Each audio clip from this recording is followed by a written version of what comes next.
আল্লাহ রাব্বুল আলামিন বলতেছেন, কুল্লু নাফসিন যায়িকাতুল মাউত সুম্মা ইলাইনা তুরজাউন। আল্লাহ পাক রব্বুল আলামিন বলতেছেন, হে দুনিয়ার মানুষরা শোনো, কুল্লু নাফসিন প্রত্যেক নফসকেই যায়িকাতুল মাউত মৃত্যুর স্বাদ গ্রহণ করতে হবে। কোন নফস, কোন আত্মা, কোন মানুষ এই মৃত্যু থেকে বাঁচতে পারবে না। এটাই সত্য, এটাই বাস্তব। আমাদের সবাইকে মৃত্যুবরণ করতে হবে, মৃত্যুর স্বাদ গ্রহণ করতে হবে। এই জায়গায় স্বাদ হলো দুই রকমের। স্বাদ কয় রকমের বলেন? স্বাদ হলো দুই রকমের। এক নাম্বার স্বাদ হলো মিষ্টি জাতীয় স্বাদ, যেটা খেলে ভালো লাগে, যেটা খেলে আমাদের মজা লাগে। আরেক নাম্বার স্বাদ হলো কষ্টকর, তিক্ত, যেটা খাইতে কারো ইচ্ছা করে না। আল্লাহ রাব্বুল আলামিন কোরআনুল কারীমে এই আয়াত দ্বারা আমাদেরকে শিক্ষা দিয়েছেন, কুল্লু নাফসিন যায়িকাতুল মাউত, প্রত্যেক প্রাণীকেই মৃত্যুর স্বাদ গ্রহণ করতে হবে। স্বাদ হলো দুই রকমের। একটা হলো মানুষের সুন্দর স্বাদ, মিষ্ট স্বাদ, সেই স্বাদটা হলো ঈমানের মওত। কথা বলেন ঠিক কিনা? সেই স্বাদটা হলো ঈমানের মওত। আরেক রকমের স্বাদ হলো কষ্টের মওত, সেই মওতটা হলো আযাবের মওত। মৃত্যুবরণ করতেই হবে। হয়তো আমি ঈমানের সাথে মৃত্যুবরণ করব, অথবা কষ্টের সাথে মৃত্যুবরণ আমাকে করতে হবে। কথা বলেন ঠিক কিনা? হয়তো ঈমানের সাথে আমার মৃত্যু হবে, নয়তো কষ্টের সাথে মৃত্যু হবে। নবীজি বললেন, প্রত্যেকটা মানুষ মৃত্যুর স্বাদ গ্রহণ করবে। প্রত্যেকটা মানুষকে কবরে যাইতে হবে। কবরটা হলো আল কবরু রাউযাতুম মিন রিয়াজিল জান্নাহ ওয়া হুফরাতুম মিন হুফারিন নার। একজন ব্যক্তির জন্য কবর হলো সেই ব্যক্তির জন্য, এই যেই ব্যক্তি নেককার, যেই ব্যক্তি মুমিন, যেই ব্যক্তি মুত্তাকিন, সেই ব্যক্তির কবর হলো তার জন্য জান্নাতের বাগান। বলেন সুবহানাল্লাহ। আর একজন ব্যক্তি হলো যেই ব্যক্তি বদকার, যেই ব্যক্তি গুনার কাজ করতে করতে মৃত্যুবরণ করেছে, সেই ব্যক্তির কবরটা হলো জাহান্নামের একটা গর্ত। তাহলে এই দুইটার মধ্যে একটা আমাদের হবে। হয়তো আমার আপনার কবরটা হলো জান্নাতের বাগান, নয়তো আমার আপনার কবরটা হবে জাহান্নামের একটা গর্ত। কবরের জগৎ শেষ হওয়ার পরে কিয়ামতের জগৎ শুরু হবে। মানুষগুলো কবর থেকে একের পর এক উঠতে থাকবে। কিয়ামতের ময়দানটা হবে ভয়াবহ ময়দান। কিয়ামতের ময়দান হবে অত্যন্ত কষ্টকর জায়গা। 9,13,00,000 মাইল দূরে থেকে সূর্য আমাদেরকে তাপ দেয়। এই তাপে আমরা গরম দিনে গরম সহ্য করতে পারি না। আর সেই সূর্যটা যখন কিয়ামতের ময়দানে মানুষের এক হাত উপরে চলে আসবে, মানুষের মস্তকগুলো গলতে গলতে পড়তে থাকবে। মহিলাগণ ভাত যখন রান্না করে, ভাত রান্না করার সময় যখন গরম হয়ে আসে, তখন ভাতগুলো যেমন মার উঠে উঠলে উঠলে পাতিল থেকে পড়তে থাকে। কিয়ামতের ময়দানে সূর্য যখন মানুষের খুব কাছে নিকটবর্তী চলে আসবে, সূর্যের তাপে মানুষের মস্তকগুলো গলতে গলতে পড়তে থাকবে। বলেন নাউযুবিল্লাহ। এমন কঠিন মুসিবতের সময় মাটিটা হবে তামার মতো শক্ত, উত্তপ্ত মাটি হবে। কোন মানুষ তার গুনাহের কারণে সেই ব্যক্তি হাঁটু পর্যন্ত ঘর্মাক্ত হবে, কোন মানুষ কোমর পর্যন্ত ঘর্মাক্ত হবে, কোন মানুষের ঘাট পর্যন্ত ঘর্মাক্ত হবে। ঘামের ভিতরে সে হাবুডুবু খাবে। এরকম কঠিন পরিস্থিতির ভিতরে আল্লাহ পাক রব্বুল আলামিন 7 শ্রেণীর মানুষ রয়েছে, যেই 7 শ্রেণীর মানুষদেরকে আল্লাহর আরশের নিচে ছায়া দান করবে। বলেন সুবহানাল্লাহ। তাহলে এই 7 শ্রেণীর মানুষ আমরা হতে চাই কি চাই না? হতে চাই। সাত শ্রেণীর মানুষের মধ্যে প্রথম শ্রেণীর মানুষ হলো আল্লাহ তাআলা বলেছেন ন্যায় পরায়ণশীল বাদশা, ন্যায় পরায়ণশীল বিচারক প্রথম নাম্বার আল্লাহর আরশের নিচে ছায়া পাবে বলেন সুবহানাল্লাহ। আল্লাহ পাক রব্বুল আলামিন নিজে ন্যায়পরায়ণ, তিনি কারোর সাথে অবিচার করবেন না, তিনি কারোর সাথে বেইনসাফি করবেন না। আল্লাহ পাক রব্বুল আলামিন যেমন ন্যায়পরায়ণ, আল্লাহ তাআলা ন্যায়পরায়ণ ব্যক্তিদেরকে পছন্দ করেন। আর সবচেয়ে ন্যায়পরায়ণ ব্যক্তি হলো আমাদের শ্রেষ্ঠ নবী জনাবে মুহাম্মদুর রাসূলুল্লাহ, সকলেই পড়ি সাল্লাল্লাহু আলাইহি ওয়াসাল্লাম। আমাদের শ্রেষ্ঠ নবী কেমন ন্যায় বিচারক ছিলেন? আল্লাহর নবী শ্রেষ্ঠ নবী রাহমাতুল লিল আলামিন মদিনার রাষ্ট্র যখন কায়েম হলো তখন তিনি মদিনার রাষ্ট্রের প্রেসিডেন্ট, তিনি মদিনা চালান, তিনি বিচারক ছিলেন। সমস্ত সমস্যার সম্মুখীন হলে তিনি কোরআন থেকে সমাধান করতেন, তিনি বিচার করতেন কোরআন থেকে, তিনি বিচার করতেন আল্লাহর আইন দিয়ে। এমন সময় একজন মহিলা, মাহজুবা গোত্রের মহিলা ছিল, সেই মহিলা সে চুরি করার পরে ধরা পড়ল, ধরা পড়ার পরে তাকে অ্যারেস্ট করা হলো। অ্যারেস্ট করার পরে তাকে যখন বিচারের কাঠগড়ায় দাঁড় করানো হলো, সাহাবায়ে কেরাম রাদিয়াল্লাহু তাআলা আনহুম আজমাইন সকলেই বলাবলি করতেছে এই মহিলাটা তো উচ্চ বংশীয় মহিলা, এই মহিলা উচ্চ বংশ মর্যাদাশীল মহিলা, নবীর দরবারে বিচার দেওয়া হয়েছে। এই মহিলার চুরি যদি প্রমাণ হয়ে যায় তাহলে তো নবীজি আল্লাহর আইন দিয়ে বিচার করে এই মহিলার হাত কেটে দিবেন। কেননা আল্লাহর আইন হলো কোরআনুল কারীমের ভিতরে আছে আস-সারিকু ওয়াস-সারিকাতু ফাকতাউ আইদিয়াহুমা। আল্লাহর আইন হলো চুরি করার পরে ধরা পড়লে সেই ব্যক্তির হাত কেটে দিতে হয়। সাহাবারা কানাঘোষা করতেছে উচ্চ বংশীয় মর্যাদাশীল মহিলা, এই মহিলাকে কোনোভাবে নবীর কাছে সুপারিশ করে এই মহিলার বিচার একটু শিথিল করা যায় কিনা, একটা আঙ্গুল কেটে তাকে একটু সুবিধা দেওয়া যায় কিনা। সাহাবারা পরামর্শ করলেন নবীর কাছে প্রস্তাব পাঠানো হবে। কে নবীর কাছে প্রস্তাব নিয়ে যাবে? ওসামা নামে একজন সাহাবা ছিলেন, নবীজির খুব আদরের ছিলেন, খুব প্রিয় ছিলেন। ডাক দেওয়া হলো ওসামা, তুমি নবীর কাছে যাও, আমাদের সকলের পরামর্শ অনুযায়ী তুমি গিয়ে নবীকে বলবা সেই ব্যক্তি হলো, সেই মহিলা হলো যে চুরি করেছে, সে উত্তম উচ্চ বংশীয় মর্যাদাশালী একজন মহিলা, তার বিচার কার্যে যেন একটু শিথিলতা করা হয়, একটু কমিয়ে তার হাত না কেটে একটা আঙ্গুল কেটে যেন তাকে একটু সুবিধা দেওয়া হয়। যেই পরামর্শ সেই কাজ। নবীজির কাছে যখন ওসামা রাদিয়াল্লাহু তাআলা আনহু নবীজির কাছে গেলেন, যাওয়ার পরে বললেন ইয়া রাসূলুল্লাহ ইয়া হাবিবাল্লাহ, এই মহিলা হলো উচ্চ বংশীয় মহিলা, বিচার করে ধরা পড়েছে, চুরি করে ধরা পড়েছে, কিন্তু সাহাবারা পরামর্শ করেছে, আপনার কাছে সুপারিশ পাঠিয়েছে, আপনি এই মহিলার বিচার করে আপনি এই মহিলার হাত কেটে না দিয়ে এই মহিলার একটা আঙ্গুল কেটে একটু সুবিধা যদি দেওয়া যায় কিনা একটু চিন্তা করবেন। এই কথা যখন নবীজিকে বলা হলো, বলার সাথে সাথে নবীজির চেহারা লাল হয়ে গেল। নবীজির চেহারা খুবই সুন্দর ছিল, লাবণ্যময় চেহারা ছিল, কিন্তু আল্লাহর আইনের বিরুদ্ধে যখন কোনো কথা বলা হয় নবীজির চেহারা তখন রাগান্বিত হয়ে যায়, নবীজির চেহারা লাল হয়ে গেল। নবীজি সাহাবাদেরকে ডাক দিলেন, সাহাবারা আমার কাছে আসো।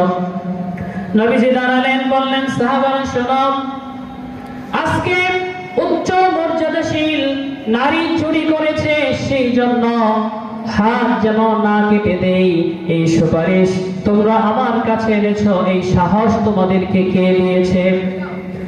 শুধু আজকে উচ্চ মর্যাদাশীল এই মহিলা না, আমি নবী আমার সবচেয়ে প্রিয় আমার কলিজার টুকরা মেয়ে ফাতেমা যদি চুরি করত আর চুরি করার পরে আমার কাছে যদি বিচার আনা হতো, আমি নবী ফাতেমার বিচারটাও কোরআন থেকে করতাম। বিচার করে আমি জল্লাদের কাছে দিয়ে হাতটা কাটাতাম না, আমার কন্যার হাত কোরআন থেকে বিচার করে চুরি করার কারণে আমি নবী ফাতেমার হাত কেটে দিয়ে আল্লাহর জমিনে ইনসাফ প্রতিষ্ঠা করতাম, আল্লাহর জমিনে ন্যায় বিচার প্রতিষ্ঠা করতাম। বলেন সুবহানাল্লাহ। নবীজি আল্লাহর জমিনে ইনসাফ প্রতিষ্ঠা করেছেন, আল্লাহর জমিনে ন্যায় বিচার নবীজি প্রতিষ্ঠা করেছেন। শুধু তাই নয় মুসলমানেরা, ন্যায় বিচারক বাদশাহ, ন্যায় বিচারক যিনি হবেন আল্লাহ পাক রব্বুল আলামিন তার মর্যাদা অনেক করে বাড়িয়ে দিয়েছেন। ন্যায় বিচার শুধু নবীর জামানাতে ছিল, আমাদের পালন করতে হবে না তা নয়। সমাজের ভিতরেও যখন কোনো সমস্যার সম্মুখীন হয়, সমাজের ভিতরে যখন কোনো সালিসির আয়োজন করা হয়, সেই সালিসির ভিতরে মানুষজন জড়ো হয়, বিচার করার জন্য বিচারককে যখন আনা হয়, গণ্যমান্য ব্যক্তিবর্গ সালিসের ভিতরে বসে সেই সালিসের ভিতরে এক পক্ষ থেকে টাকা খেয়ে যদি সে রায়টা উল্টা দেয়, রায়টা যদি দোষীদের পক্ষে যদি বলে দেয়, তাহলে বলেন তো দেখি সমাজের ভিতরে ন্যায় বিচার হলো নাকি অন্যায় হলো? যদি টাকা খাওয়ার পরে সালিসের মানুষগুলো টাকা যেই দিকে দিয়েছে সেই দিকে সুযোগ দিয়ে দেয়, রায় দিয়ে দেয়, এইভাবে যদি অন্যায় করে সেই ব্যক্তি হলো সবচেয়ে নিকৃষ্ট ব্যক্তি। আর টাকার পরোয়া না করে তার ঈমান রয়েছে আল্লাহর কোরআন থেকে, সেই ব্যক্তি যদি কোরআন অনুযায়ী, সেই ব্যক্তি যদি আল্লাহর ভয় তার অন্তরের ভিতরে ঢুকিয়ে সেই ব্যক্তি যদি ইনসাফ মতো বিচার করে, সেই ইনসাফওয়ালা বিচারক আল্লাহ পাক রব্বুল আলামিনের কিয়ামতের ময়দানে আরশে আজিমের ছায়ার নিচে স্থান পাবে। বলেন সুবহানাল্লাহ। কেমন বিচারক? যেই ব্যক্তি ন্যায় বিচার করবে এই বিচারককে আল্লাহ তাআলা আরশে আজিমের ছায়ার নিচে জায়গা দিবেন। বলেন সুবহানাল্লাহ। যেই সময় আরশের ছায়া ছাড়া আর কোনো ছায়া থাকবে না, কোনো ছায়া থাকবে না, কোনো গাছপালা থাকবে না, উত্তপ্ত হাসরের ময়দান, মাটিটা হবে তামার মতো শক্ত, সূর্য মাথার মানুষের মাথার কাছে চলে আসবে। এই উত্তপ্ত সময়ে আল্লাহ তাআলা ন্যায় বিচারককে আরশে আজিমের ছায়াতলে জায়গা দিবেন। বলেন সুবহানাল্লাহ। দুই নাম্বার হলো যেই ব্যক্তির অন্তরটা, যেই ব্যক্তির হৃদয়টা মুআল্লাকাতুন ফিল মাসজিদি, সব সময় যেই ব্যক্তির হৃদয়টা মসজিদের সাথে আটকানো থাকে, সেই ব্যক্তিকে আল্লাহ তাআলা কাল কিয়ামতের ময়দানে হাসরের মাঠে আল্লাহর আরশের ছায়াতলে জায়গা দিবেন। বলেন সুবহানাল্লাহ। আমাদের অন্তরগুলো থাকতে হবে মসজিদমুখী। যেই ব্যক্তি ঈমানদার সেই ব্যক্তির অন্তর থাকবে মসজিদমুখী। ফজরের নামাজ আদায় করার পরে সেই ব্যক্তি কল্পনা করবে, মনে মনে ভাবতে থাকবে কখন যোহরের আযানটা হয়, যোহরের আযানটা হলে আমি আবার যোহর আদায় করার জন্য মসজিদে যাব।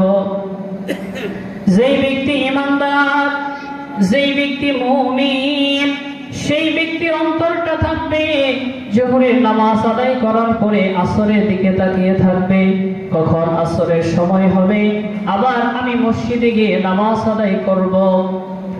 সেই ব্যক্তি যার অন্তরটা মসজিদের সাথে লেগে থাকবে, সেই ব্যক্তি কাল কিয়ামতের ময়দানে আল্লাহর আরশের ছায়াতলে জায়গা পাবেন। বলেন সুবহানাল্লাহ। আল্লাহর নবী বিশ্ব নবী রাহমাতুল লিল আলামিন, তার অন্তরটা মসজিদের সাথে লাগানো ছিল। কথা বলেন ঠিক কিনা? মসজিদে নববী, মদিনার মসজিদ, যেই মসজিদ নবীজি নিজের হাতে গড়ে তিনি তৈরি করেছেন, সেই মসজিদের সাথে নবীজির অন্তরটা লাগানো ছিল। নবীজির বয়স যখন 63 বছর হয়ে গেল, অন্তিম মুহূর্ত অসুস্থ হয়ে গেলেন, গায়ে প্রচন্ড জ্বর আসলো। জ্বরের কারণে নবীজি একবার হুঁশ হারা হইতেছেন, বেহুশ হয়ে যাইতেছেন, আবার তিনি হুঁশ ফিরতেছে, জ্ঞান ফিরতেছে। এমন অবস্থা যখন তার হয়ে গেল, আল্লাহর নবী, শ্রেষ্ঠ নবী রাহমাতুল লিল আলামিন আয়েশা রাদিয়াল্লাহু তাআলা আনহাকে ডাক দিয়ে বললেন, আমাকে ঘুম উঠাও, আমার শরীরটা দুর্বল হয়ে গিয়েছে, আমি মসজিদে যাব। নবীজিকে উঠানো হলো। নবীজি বললেন, ওযুর পানি দাও। নবীজিকে ওযুর পানি দেওয়া হলো। নবীজি ওযু করলেন। ওযু করার পরে নবীজি মসজিদে গেলেন। মসজিদে যাওয়ার পরে তিনি খুতবা দিলেন, নামাজ আদায় করলেন। খুতবার ভিতরে নবীজি বললেন, সাহাবারা শোনো,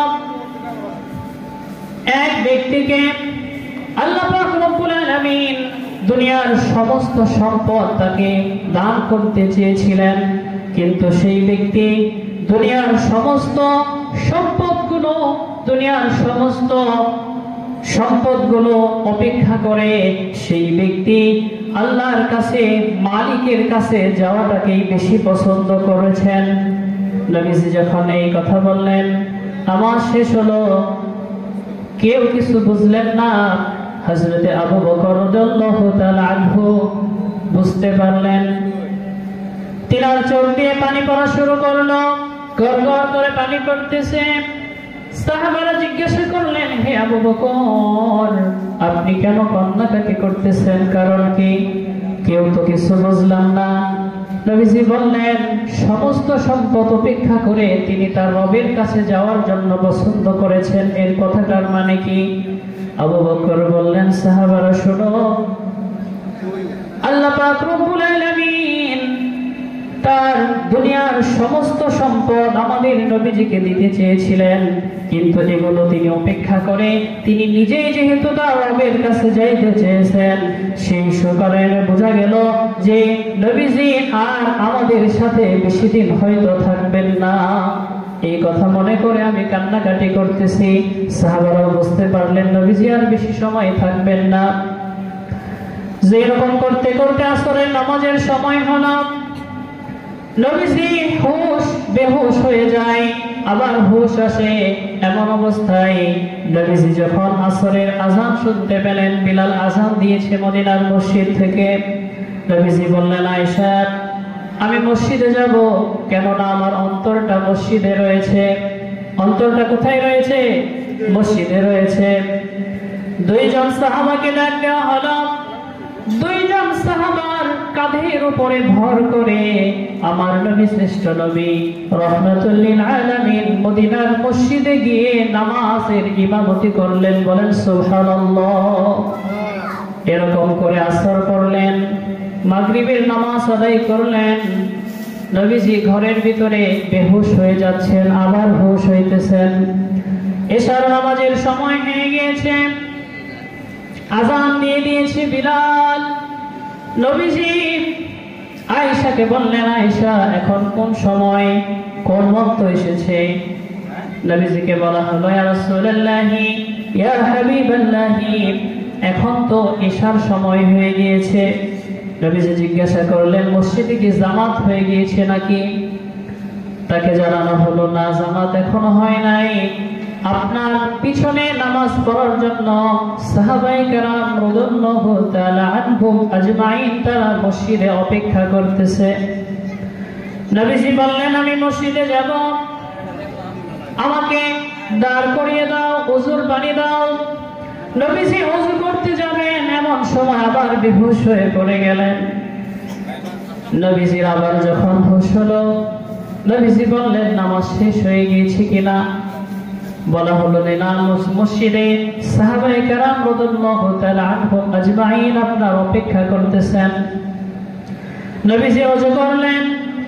ওযু করার পরে নবীজি আবার বসলেন। বসার পরে যখন মসজিদে যাবে উপক্রম উদ্দেশ্যে রওনা দেন, নবীজি আবার বেহুশ হয়ে গেলেন।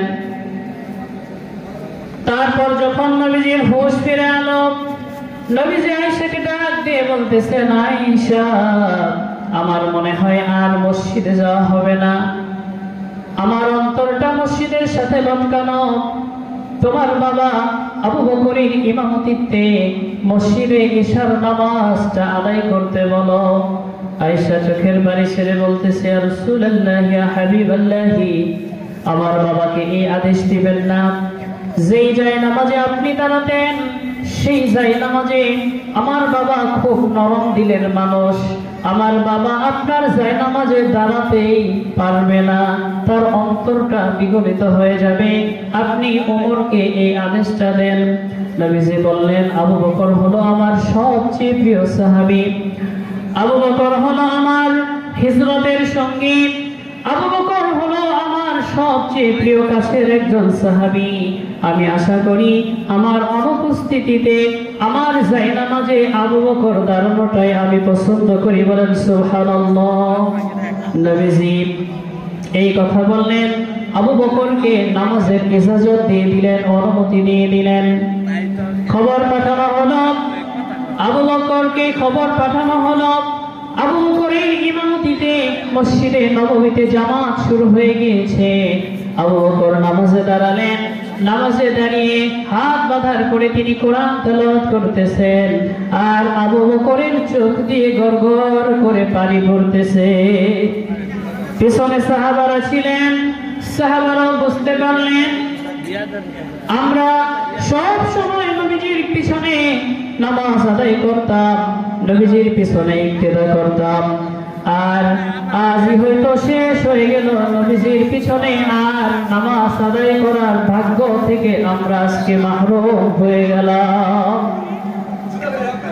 এমন অবস্থায় সাহাবারাও কান্নাকাটি করতেছে, আবু বকরও কান্নাকাটি করতেছে, চোখ দিয়ে পানি পড়তেছে, কান্নার রোল পড়ে গেল। নবীজি হুঁশ ফিরলেন, হুঁশ ফেরার পরে জিজ্ঞাসা করলেন নামাজ কি শুরু হয়েছে কিনা। তাকে জানানো হলো, হ্যাঁ নামাজ শুরু হয়েছে। নবীজি বললেন, মসজিদে নববীর পাশের যে দরজা আমার ঘরের সাথে, সেই জানালাটা খুলে দাও। সেই জানালাটা যখন খুলে দেওয়া হলো, নবীজি শুয়ে শুয়ে নবীজি সেই মসজিদে নববীর নামাজের দৃশ্যটা তিনি তার চোখ দিয়ে দেখলেন। দেখার পর নবীজি তার চোখ দিয়ে পানি পড়তেছে। আয়েশা রাদিয়াল্লাহু তাআলা আনহা জিজ্ঞাসা করলেন, ইয়া রাসূলুল্লাহ, ইয়া হাবিবাল্লাহ, আপনি কেন কান্নাকাটি করতেছেন, কারণ কি? নবীজি বললেন, হে আয়েশা, এই কান্নাটা হলো, এই পানিটা হলো আমার কষ্টের পানি না, এই পানিটা হলো আমার সুখের পানি। কারণ এই নামাজ প্রতিষ্ঠা করার জন্য আল্লাহ পাক রব্বুল আলামিন আমাকে দুনিয়ার জমিনে রাহমাতুল লিল আলামিন হিসেবে প্রেরণ করেছে। বলেন সুবহানাল্লাহ। যে নামাজ আমি প্রতিষ্ঠা করলাম, এই নামাজ আমি প্রতিষ্ঠা করেছি, আল্লাহ সাক্ষী যে দুনিয়ার জমিনে আমি জীবন দশায় নামাজ প্রতিষ্ঠা করেছি। আমার মনে আশা জাগে কিয়ামত পর্যন্ত যত মানুষ আসবে, যত মুসলমান আসবে, এইভাবে জামাত করে তারা মসজিদে নামাজ আদায় করবে। বলেন সুবহানাল্লাহ। তাহলে নবীর অন্তরটা মসজিদের সাথে লাগানো ছিল, কথা বলেন ঠিক কিনা? তাহলে আমাদের অন্তরটাও মসজিদের সাথে লাগানো থাকতে হবে। আমাদের অন্তরটাও কিসের সাথে লাগানো থাকতে হবে? মসজিদের সাথে লাগানো থাকতে হবে। নবীজি বললেন, যে ব্যক্তির অন্তরটা মসজিদের সাথে লাগানো থাকবে, যোহর নামাজের পরে আসরের জন্য অপেক্ষা করবে, আসর পরে মাগরিবের জন্য অপেক্ষা করবে, দুনিয়াবি হালাল কাজ করলেও তার চিন্তা রয়েছে, মনের ভিতরে কল্পনা রয়েছে, সেই ব্যক্তি নামাজের সময় হলে মসজিদে যাবে। এমন অন্তর যেই ব্যক্তির থাকবে, সেই ব্যক্তি কাল কিয়ামতের ময়দানে আরশে আজিমে আল্লাহর আরশের ছায়া তলে জায়গা পাবেন। বলেন সুবহানাল্লাহ। তাহলে এমন অন্তর আমাদের বানানো দরকার কি দরকার না? বলেন দরকার। আল্লাহ সুবহানাহু ওয়া তাআলা আমাদের সবাইকে আমাদের অন্তরগুলো যেন মসজিদের সাথে লটকে থাকে, এমন অন্তর আমাদেরকে করার তৌফিক দান করুন। আমরা সকলে বলি আমিন। তাহলে আজকের আলোচনা থেকে আমরা যেই দুইটা বিষয় শুনলাম, 7 শ্রেণীর মানুষ রয়েছে যারা আরশে আজিমের ছায়াতলে জায়গা পাবে। এক নাম্বার শ্রেণীর মানুষ হলো ন্যায় বিচারক বাদশাহ অথবা ন্যায় বিচারক শাসক। শুধু বাদশাহ আর শাসকই যে ন্যায় বিচারণ করবে এমনটা নয়, আমাদের ব্যক্তি জীবনেও ন্যায় বিচার করতে হবে, আমাদের পারিবারিক জীবনেও ন্যায় বিচার প্রতিষ্ঠা করতে হবে। কিভাবে পারিবারিক জীবনে আমরা ন্যায় বিচার প্রতিষ্ঠা করব? সেটা হলো, আপনার দুইটা সন্তান রয়েছে, একটা সন্তান চাকরি করে বেশি টাকা বেতন পায়, আপনাকে টাকা দিতে পারে, সেই সন্তানের প্রতি ভালোবাসা আপনার বেশি। আরেক সন্তানের উপার্জন নাই, তার উপার্জন কম, টাকা দিতে পারে না, সেই সন্তানের প্রতি ভালোবাসা নাই। একজনের প্রতি ভালোবাসা বেশি, আরেকজনের প্রতি ভালোবাসা কম, এটা কি ন্যায় বিচার হলো? হলো না। তাহলে সেই জায়গাতেও আমাদের ন্যায় বিচার প্রতিষ্ঠা করতে হবে, সন্তানগুলোকে সমানভাবে ভালোবাসা দিতে হবে। অনেকেই রয়েছে ছেলেদেরকে অনেক আদর করে সম্পদ সব লিখে দেয়, মেয়েদেরকে সম্পদ দেয় না, মেয়েদেরকে সম্পদ দিতে চায় না, মেয়েদেরকে ঠকায়। মেয়েদের আল্লাহ তাআলা যেই সম্পদের ওয়ারিশ তাদেরকে বানিয়েছেন, আপনার ইনসাফ হলো ছেলেকে আল্লাহ তাআলা 2 ভাগ দিতে বলেছেন, আপনার ছেলেকে 2 ভাগ আপনি আল্লাহর আইন অনুযায়ী দিবেন, আর আপনার মেয়েকে সেই সন্তানের চেয়ে অর্ধেক আল্লাহ তাআলা দিয়েছেন, সেই জন্য আপনার মেয়েকে সেই সন্তানের চেয়ে অর্ধেক আপনি দিবেন। এভাবে সম্পদ বন্টন করে আপনার পরিবারে আপনার ইনসাফ প্রতিষ্ঠা করতে হবে। যদি সেই ইনসাফ প্রতিষ্ঠা করতে পারেন, কারণ আপনি আপনার পরিবারের একজন বিচারক, সেই হিসেবে আপনি যদি আপনার পরিবারে ইনসাফ প্রতিষ্ঠা করতে পারেন, ন্যায় বিচার করতে পারেন, সেহেতু আপনি একজন ন্যায় বিচারক হিসেবে কাল কিয়ামতে হাসরের ময়দানে আল্লাহর আরশের ছায়াতলে জায়গা পাবেন। বলেন সুবহানাল্লাহ। আমরা যে বিষয়গুলো শুনলাম, আরো কিছু বিষয় রয়েছে যারা কাল কিয়ামতের ময়দানে আরশে আজিমের ছায়াতলে থাকবে। গোপনে দানকারী ব্যক্তি, যেই ব্যক্তি ডান হাতে দান করে সেই ব্যক্তির বাম হাতও টের পায় না। এমন ব্যক্তি প্রকাশ্যে দান করলেও তো আল্লাহ তাআলা কবুল করেন, কিন্তু প্রকাশ্যে দান করার চেয়ে গোপনে যেই ব্যক্তি দান করবে সেই ব্যক্তির দানটা আল্লাহ তাআলা আরো বেশি পছন্দ করেন। বলেন সুবহানাল্লাহ। যেই ব্যক্তি গোপনে দান করবে সেই দানের খবর আর কেউ জানে না, কোনো মানুষও জানে না, পরিবারের কেউ জানে না। সে যে দান করেছে সেই খবরটা জানে একমাত্র একজন, তিনি কে? তিনি আল্লাহ। সে আল্লাহ আপনাকে দেখতেছেন। আপনার এই গোপন দানটা আল্লাহ পাক রব্বুল আলামিন কাল কিয়ামতের ময়দানে সেই দানটা পালতে পালতে পুষতে পুষতে এত বড় করবেন, সেই দানের সওয়াবটা উহুদ পাহাড় পরিমাণ করে আল্লাহ তাআলা আপনার আমলনামায় ঢুকিয়ে দিবেন। বলে সুবহানাল্লাহ।